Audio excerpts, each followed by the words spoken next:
Hey guys, what is up? And this is Javelin here. Today we are going to be looking at how to make some pretty cool mountains in the GameGuru game making program. So, um, yeah, let's get to the time lapse. I'm going to time lapse this mountain. There's snow caps and trees around. Now, if you're making a mountain that's in the middle of a place, just want to say that this mountain is only going to be viewed from afar.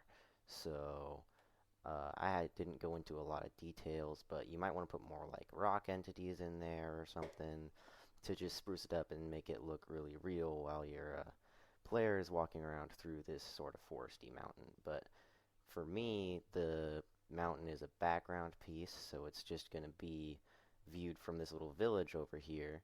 So also the snow cap that's up here is just the ground texture that comes with GameGuru. Sorry about the lag. I'm running a lot of programs right now. But this is just the ground cut texture that comes with GameGuru. Now, if your player is going to be walking around on the snowy area, it doesn't really look like snow when you get up close. So I would suggest going and finding some other snow, actual snow texture to use on the mountain if they're gonna be walking around on the snow. Like I said, this is only gonna be viewed from one angle, so the back here doesn't look too great, and yeah, but you'd basically want to do to the back basically the same stuff that I ended up doing to the front here. So let's now that that's all gotten out of the way, let's get to the time lapse. Alrighty, so here I go. The base of the mountain here is being just basically you're gonna want to take it around, come around to the base of the mountain around here, and really get sort of how big you want the mountain to be, sort of just fill that base out really well. I'm connecting it to the mountain that's off to the upper right there. That mountain, it's not done yet, but it'll be done soon. Um, Basically, you just want to make a good base and then start making like some veins that sort of come out of the mountain and some foothills that sort of come up next to the mountain, and they'll follow it all the way up. Now I use the leveling tool once I'm done making one of the levels of the mountain because I'm going to go up this in levels going in sort of like a stair step, but it's not going to end up looking like one. But I use the leveling tool once I get up because I end up making it kind of hollow. And you can see there I go again. I'm making the veins coming down there and connecting it to that mountain still. Um, and so we come up over and we're making more vein connections. You really want to make sure that those veins stay connected, otherwise your mountain sort of just looks like a bit of a pillar in the middle of nowhere. And you'll see later I'm going to do a little example of that, how it can start to look like a pillar and not look more really mountain-like. So then you make those veins and go up and continue to like smooth it out. What I like to say is there should be a good path. There should be a path, at least one or two, possibly even three or four if you're going all the way around the mountain, paths of just green that go all the way up the mountain. There shouldn't be a area where it's all gray. All right, so here's where I'm going to show you. Um, you see, if it's not connected, see how it doesn't get connected there. It doesn't look good. It doesn't look right. So I'm just going to reconnect it back up using that shaping tool all the way around. Just, just sort of smoothing it out, making sure that everything connects up. All right, and then we're going to come up here and we're going to peak it off. We're going to peak off the mountain after we do some more smoothing out after that screw up. Um, so you just keep smoothing the mountain out and bringing those edges and foothills up to sort of meet it. And then we're going to peak it off, which is right there. That's it. That's all. That's basically the bulk work of doing the mountain. You really don't have to get into that work a lot. So now the biggest sort of sculpting, the biggest part of the sculpting is done. So we're going to start doing some details. I make a little plateau here. It's pretty cool. It looks good, and I'm probably going to put a little, maybe like a little couple houses on that to be viewed from afar. Like I said, this is a background piece, so it's not really going to be walked around on a bunch, and nobody's going to see a bunch of it. So you get down to the smaller details, and you want to bring your veins out with that smaller um, brush of sort of shaping. You want to bring your veins out with that too. And also you can make a bunch of little like boulders, especially for the ones that are, like I said, being viewed from afar.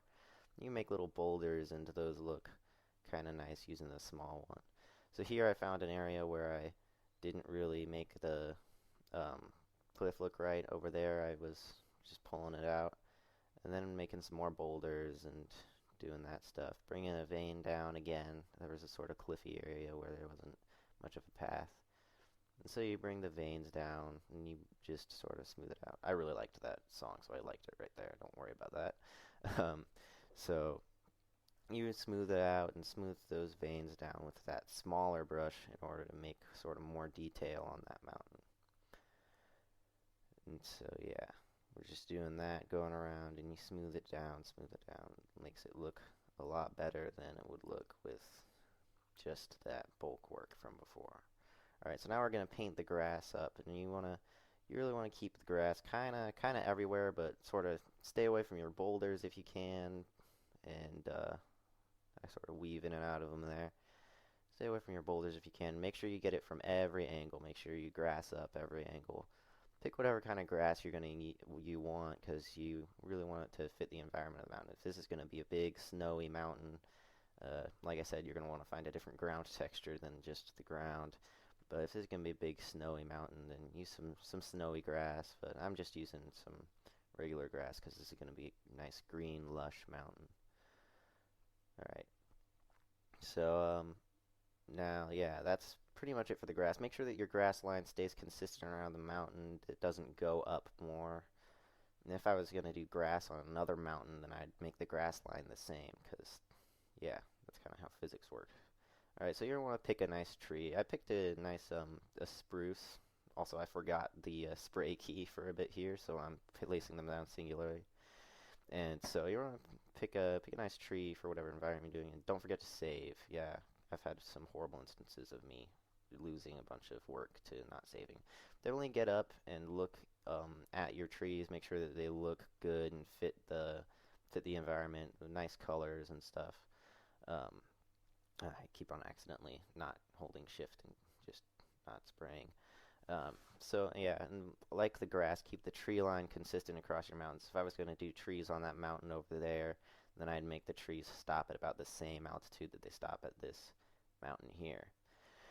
So yeah, and bring the trees up those veins and those ridges that you put to smooth the mountain out, and to sort of highlight those. Sort of makes it look good, and makes the trees look sort of natural, because your trees aren't going to be just hanging out on the rocks. They're going to be on the sort of green areas, and not so much on the more rocky, cliffy areas. So yeah, just bring those trees around, sort of, just make a nice lush forest and do that. Bring trees up the veins. I keep on doing that, not holding shift. And about here, yeah, this is where I look up the spray key because I was getting tired of it. It's like, what? I don't remember. So I looked around through this thing. That's a really nice thing, by the way. If you just press F1, you'll get that menu, and it gives you a bunch of the controls. So now I'm spraying them around, and you can spray them up. Look at it. It looks really good. Like I said, this is an angular piece. It's only going to be viewed from one angle, so I didn't do trees all the way around. But if you're doing something that players are really going to be walking around on and looking at, you're probably going to want to do more trees around, all the way around it. But yeah. So now I'm just doing that snow cap. Like I said, I used the ground texture, and that was really quick. So like I said, I used the ground texture up there, and I didn't really I didn't like get into any texturing or stuff to actually make a real snow texture. But that ground texture, if you're looking at your mountain from afar, that ground texture works just fine. So now I'm going to head on down to my area where I'd be viewing the mountain from, and there it is. So that's how to make a simple mountain, guys. Thank you for watching. Have a good time. I hope you have plenty of good times making those landscapes and pretty things in GameGuru. This is Javelin, and I'm out.